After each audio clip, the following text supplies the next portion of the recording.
আসছে নির্বাচন কোনো আবেগের না, এই নির্বাচন অঙ্কের। কে কত সিট পাবে সেটা শুধু স্লোগানে ঠিক হয় না, সেটা ঠিক হয় মাঠের শক্তি, জনগণের মনোভাব আর আন্তর্জাতিক বাস্তবতায়। আজ এই ভিডিওতে আমি দেখাবো কে কোথায় শক্ত, কে কোথায় দুর্বল, আর শেষ পর্যন্ত কোন ফ্যাক্টরটা নির্বাচন ঘুরিয়ে দিতে পারে।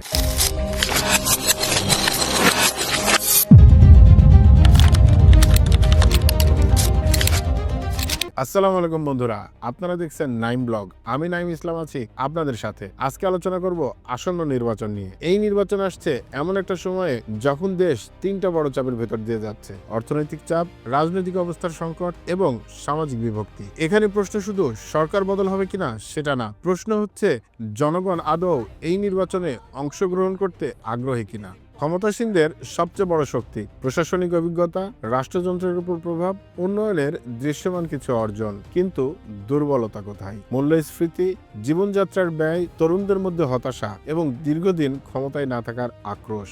এগুলো কোনো ছোট বিষয় না, কারণ নির্বাচন শেষ পর্যন্ত পেট ও পকেটের ভোট। তাহলে চলুন এবার দেখে নিই বিরোধী পক্ষের সুযোগ ও সীমাবদ্ধতা কতটুকু। বিরোধীদের সবচেয়ে বড় শক্তি জনগণের অসন্তোষ।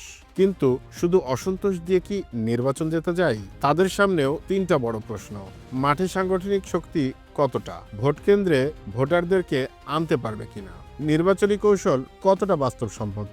কারণ আবেগ তৈরি করা সহজ, কিন্তু ভোট কনভার্ট করা অনেক কঠিন। তবে অন্যদিকে ভোটারদের আচরণই হলো আসল গেম চেঞ্জার।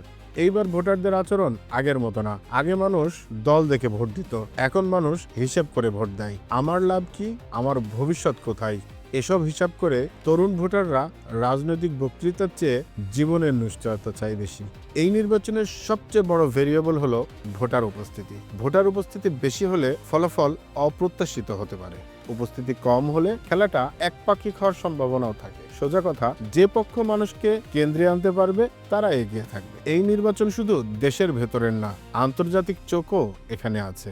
নির্বাচন কতটা গ্রহণযোগ্য, অংশগ্রহণমূলক কিনা, ফলাফল কতটা বিশ্বাসযোগ্য, এই বিষয়গুলো পরবর্তী সরকারের বৈধতা নির্ধারণে বড় ভূমিকা রাখবে। এখন তাহলে সংক্ষেপে তিনটা সম্ভাবনার কথা বলি: নিয়ন্ত্রিত ও পূর্বানুমানের ফলাফল, চমকপ্রদ অংশগ্রহণ ও হিসাব পাল্টে যাওয়া, রাজনৈতিক অচল অবস্থা। কোনটা হবে সেটা ঠিক করবে ভোটের দিন সাধারণ মানুষ। এই নির্বাচন কাউকে দেবতা বানাবে না, আবার কাউকে শেষ করেও দেবে না, কিন্তু এটা ঠিক করে দেবে আগামী দিন বাংলাদেশ কোন পথে হাঁটবে। আবেগ নয়, বিশ্লেষণ করুন; গুজব নয়, বাস্তবতা দেখুন। কারণ ভোট একদিনের, কিন্তু তার ফলাফল ভোগ করতে হবে বহু বছর। আপনার বিশ্লেষণ কি বলে অবশ্যই কমেন্টে লিখুন, ভিডিওটি শেয়ার করুন, কারণ সচেতন আলোচনা থেকেই ভালো রাজনীতি তৈরি হয়। ভিডিওটি ভালো লাগলে অবশ্যই লাইক করবেন, আর এরকম বিশ্লেষণধর্মী ভিডিও পেতে অবশ্যই আমাদের সাথেই থাকুন।